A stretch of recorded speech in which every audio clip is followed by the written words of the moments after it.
Hey guys, what's up? It's me, the Otaku Fangirl, here to review the second episode of Mayoiga. That's how I'm gonna pronounce it. Okay, Mayoiga. So, this second episode started off with everyone going across the bridge in the bus, and as they were going on this very narrow path, the bus slipped off and kind of had a landslide type thing happen, and everyone was okay. Everybody survived this little landslide. It wasn't a big of a deal. But they couldn't get the bus back up to the path. So they all had to figure out what they're going to do. And the bus driver, well, first of all, some of the characters were like, we should just leave the bus driver behind because he's not part of this. Let's just go. And another character was like, no, we can't do that, yeah. And then one guy, the guy with the glasses, well, I think there's a lot of guys with glasses, I don't know. But the smart looking one, I guess, he said, let's just give the bus driver all of our money because we don't need it anymore. We're gonna go start new lives. We don't need our money anymore. So they all gave him, everyone gave him their wallets and continued on. And bus driver stayed behind. And when he did, he was like, he was cursing a lot. And then he had all the wallets. And then you hear this tap, tap, tap noise on the bus window, I suppose. And he looks surprised, but then we cut away. So I don't know what happened with that. Okay, so everybody starts climbing the mountain, and they're all talking, about different things, and they notice, they're like, for instance, they were like, two people had weapons, so I'm like, alright, if we got anything to fight, if we got to fight anything off, then we can. Like the one girl with the gun, I just like the comment she made, she was like, Meowtain, and I was just like, quit it. So they also noticed some tracks in the ground that looked like bear tracks, but they said they didn't look quite like bear tracks, so I'm like, Bigfoot? I don't know. Anyway, so they finally make it to the village, and it's completely deserted. Nobody there. And run down a little bit.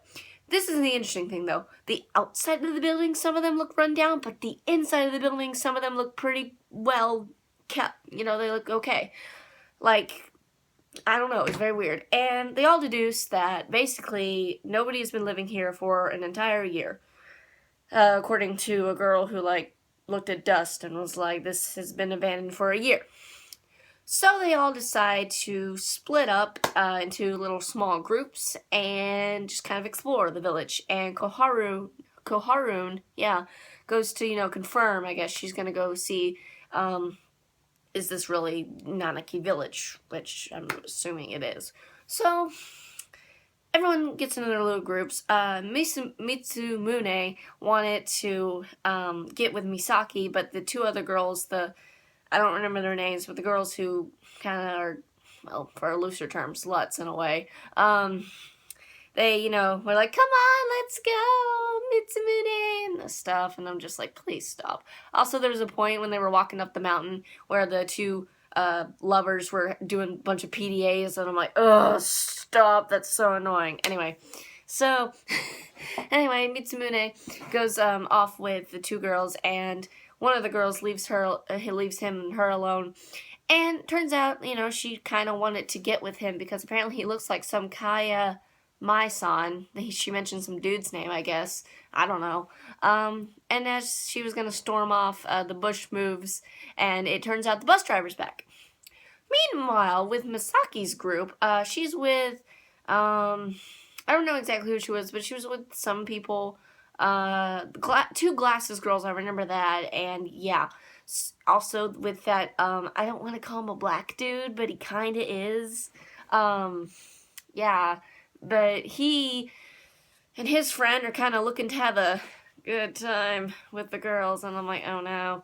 And so they try to get Masaki alone, in which he does, and it wasn't great. And also there was a point where one of the characters, he looked like a pirate in a way, and he's basically has Chunobuyu syndrome, and he came up to Jack and was like, don't steal my name, or my hand will ache for your blood, or something like that. And I'm like, wow, you have Chunobuyu syndrome super hard.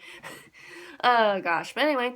And towards the end of the episode, basically, they were all talking about how Koharun found out about this village and where it was located, and she got an email from a sender she doesn't know. And she had a vague idea where it was, but the email just confirmed it. So, yeah. But then at the end, after they all talk about that, it seems Masaki's group comes in and is like, no, wait guys, look, we're not all here. Yotsun and Masaki disappeared. And then the episode just ended, really, and it's like, well, great. They could be dead. They could be alive. I don't know. Alright. Oh, gosh. Series is already getting intense, pretty much. Alright, so I'll see you in my next review, which is going to be Sakamoto Desu Ka, and then who knows what after that. So I'll see you guys then, okay? Bye!